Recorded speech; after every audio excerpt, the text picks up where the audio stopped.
Let me start by saying that this government unequivocally values public servants. They value their time, their effort, and all that they do to keep the wheels of government turning. And so, Mr. Speaker, myself, I would have moved, or I'm going to move, an amendment that was distributed in Parliament to the motion that was raised by the honorable member. And it states, Mr. Speaker, be it resolved clause, delete word advises in first line and substitute with encourages. Be it resolved clause, delete the phrase no more than 1 month after the commencement of their employment in public sector and replace with the words within a reasonable time on receipt of a letter of appointment or a signed contract. Mr. Speaker, even before I get into this particular or the debate of this motion, I wish to stand here as I'm standing right now on a point of order, standing order that is, 41-6. We stand here and the opposition members come here and they say they don't want to make this political. But yet, the first thing that comes out of the honorable member's mouth, Mr. Figueroa, is an attack on an abuse on the speaker. And I am going to raise 41-6 and stand on that point of order because it is absolutely ridiculous that you can come here and say that the speaker have done so.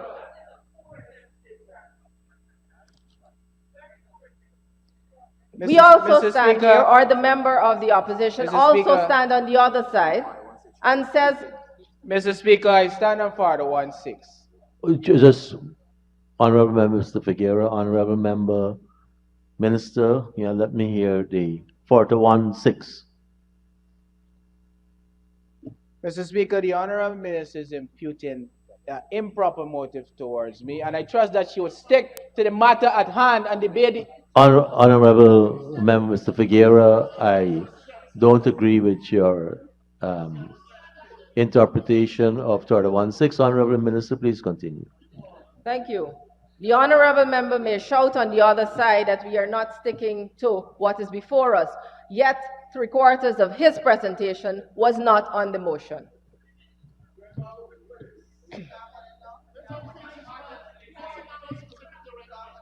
Mr. Speaker,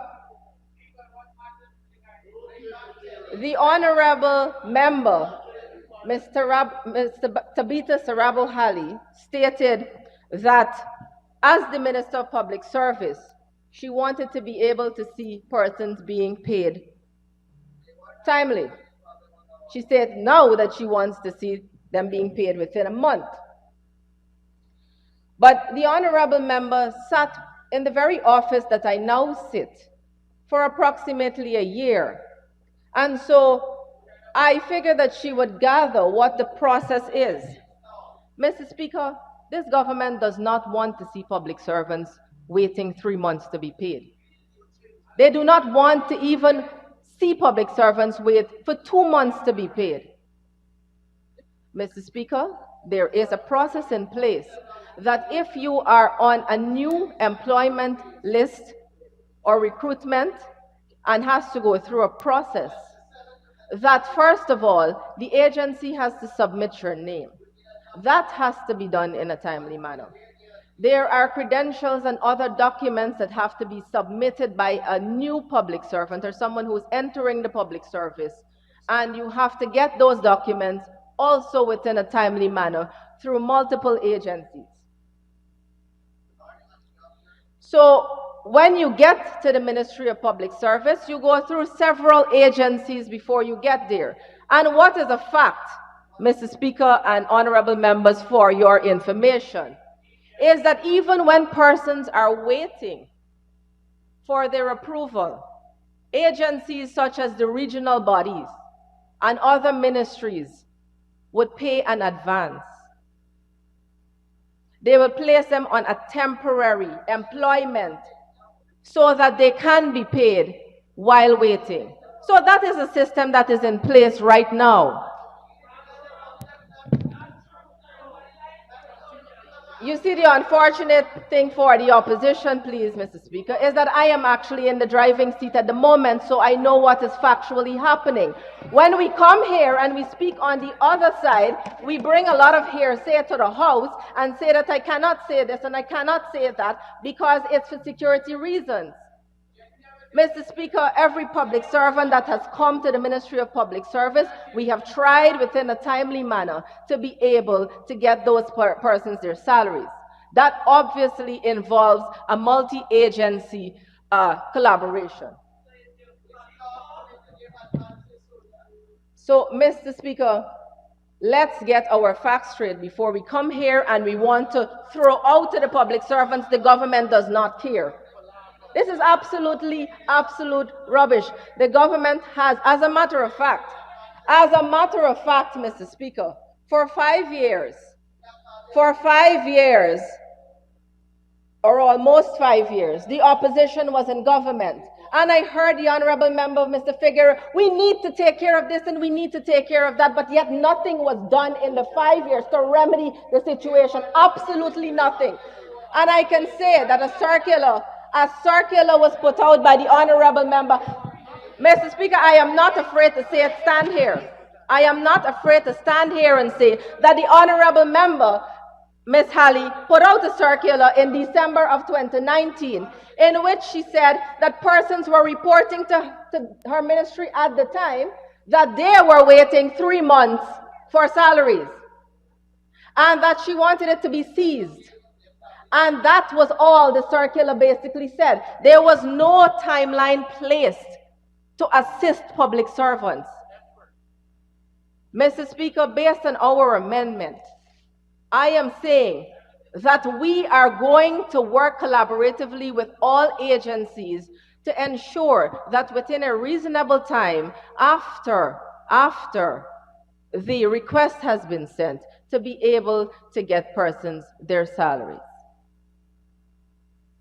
So I stand here today and I take offense to everything that has been said, because this government, whether be it public servants, whether be it farmers, whether be it the vulnerable groups, the senior citizens, the young children, this government from day one has been in all of the regions and villages of this country trying to assist and have been assisting. But I suppose it becomes a threat to the opposition when we are doing what we have to do for the people.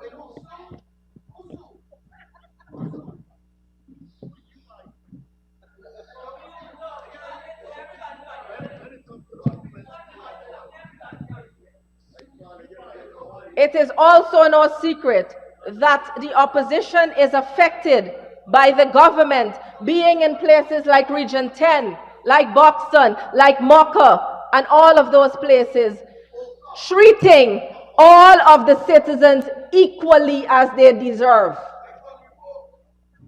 So that is why half of my honorable friend, Mr. Figueroa's presentation was based on cost of living.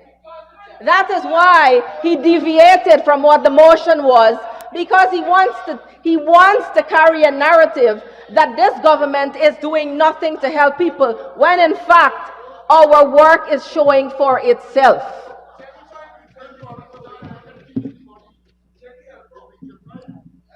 Mr. Speaker, the Honorable Minister within the Office of the President with responsibility for finance will come and speak on this issue as well. And I am very certain that he also will come to tell public servants that he has been putting a system in place to assist. So all agencies will be collaborating to ensure that public servants get their salaries within a reasonable time. And I am to say this, Mr. Speaker, that while we absolutely agree that no public servant should wait 3 months for their salaries, the honorable member could not, as a sitting minister, put a time frame of 1 month as she wants to do in opposition now, because she understood at that time what the process was to be able to have salaries paid out to new employees. So where there are bottlenecks, we will look at those bottlenecks. And I find it quite disappointing that we had a whole conversation about how public servants want to pass through the PSC. Well, let me say this. As the minister who has received the information, public servants want to either be on the fixed establishment or they want to be on contract, as is allowed by the public service rules. It is a prerogative that they have. And it is a prerogative that we are going to allow public servants to have. That is one. Two, I am also disappointed that the honorable member said that that persons are not being passed through the fixed establishment. In all of the almost 5 years that the APNU AFC sat in office, persons were deliberately not passed through the PSC, and that information is on hand. And that was a PSC that was headed by, and it was your government that controlled it at the time. Public servants were left off. So I find it quite dishonest that the honorable member will come here to say that this government is trying to prevent persons from passing through the fixed establishment. Mr. Speaker, they have the right to go on contract if they want, and this government has been allowing that. So employment has been taking place.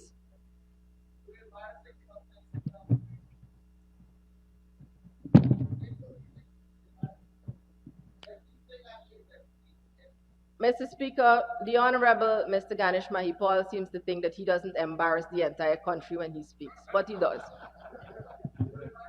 whether it be in opposition or in government. Mr. Speaker, again, I stand here to tell you that also a problem that existed while the APNU AFC was in office, but did nothing to fix it. Agencies and ministries continue to employ persons physically without the approval of the Ministry of Public Service, without the approval of the relevant ministry. So when you have a request, when you have someone sitting in a position for 4 months and then you send a request for approval, approval comes to the Ministry of Public, gets to the Ministry of Public Service 3 or 4 months after. The ministry approves. You go to the Ministry of Finance, you go back to the agency, then it goes to the Ministry of Finance to be placed on the payroll. That caused a delay. All of those things, Mr. Speaker, we are trying to remedy as a government. That existed then. Nothing was done to cure that, which caused a major problem, or the majority of the issues that surrounded the payment of salaries, the timely payment of salaries to public servants.